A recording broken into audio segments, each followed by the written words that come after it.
Take a look at this processing center in southern Lebanon. In the fall of 2014, a thin, dusty 16-year-old boy walked through its gates. He kept his eyes aimed at the ground, and he didn't speak. For the aid workers and guards operating in these camps, he was a familiar tragedy. An orphan child traumatized by the war, processed through the system with a medical check, a meal voucher, and a blanket. But the boy sitting in that tent was entirely fabricated. He was a 23-year-old Israeli intelligence operative. He spoke fluent Arabic, Hebrew, English, and French. This is the concept of asymmetric camouflage.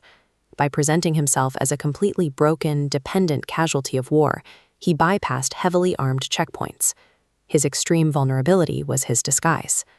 Mossad authorized this extreme operation because of a severe intelligence vacuum.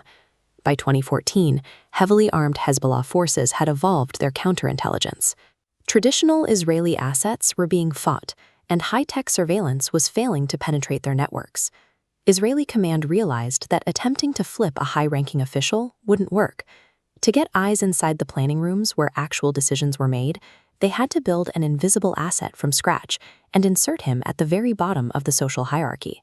The profile required someone so unthreatening that they would easily slip past security checks, an individual who naturally required care, protection, and pity from the exact community Hezbollah operated within. To bypass modern elite security systems, intelligence agencies sometimes have to discard technology completely and rely on the absolute regression of a human being. The recruit chosen for this was a young Israeli from Haifa, whom we'll call Yonatan. He possessed a rare innate trait, an absolute baseline ability to control his emotional reactions and facial expressions under extreme duress. Over 14 months, trainers put him through simulated interrogations, isolation, and physical abuse. The goal was to systematically break every basic human instinct he had, from crying out in pain to laughing at a joke.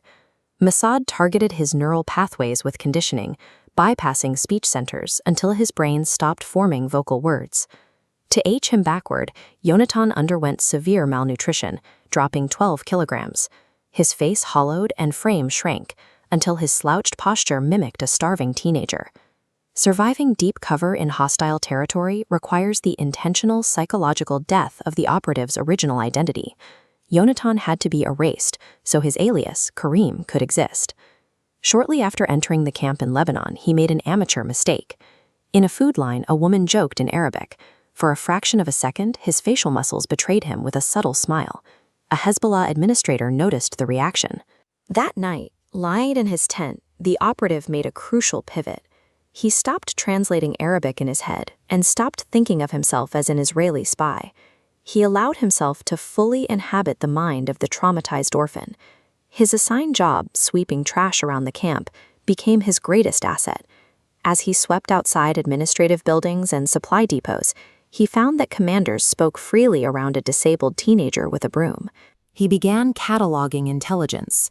He used a photographic memory to memorize shipment manifests for munitions like these, captured documents with a button-sized microcamera, and passed data via dead drops with moved stones and trash bags.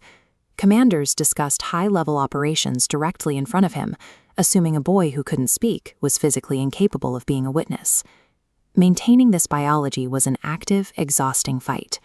During a routine medical screening in his 4th month, a doctor shined a light down his throat and told him to say, "ah." He had to violently suppress his vocal cord's natural reflex to respond. When winter arrived, he contracted a severe fever.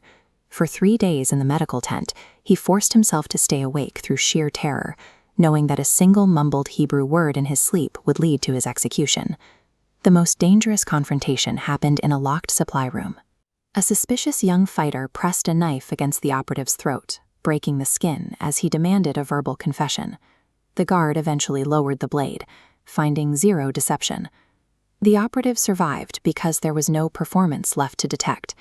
The tears on his face were real. He had completely merged with his cover as a terrified, helpless orphan.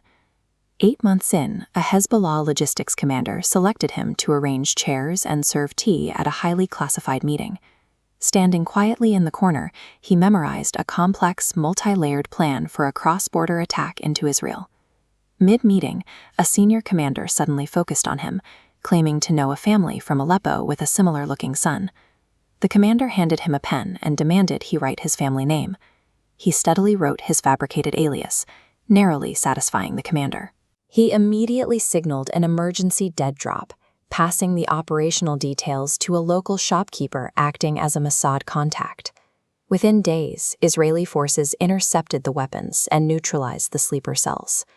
With his cover fraying under the increased scrutiny, Mossad initiated a sudden extraction.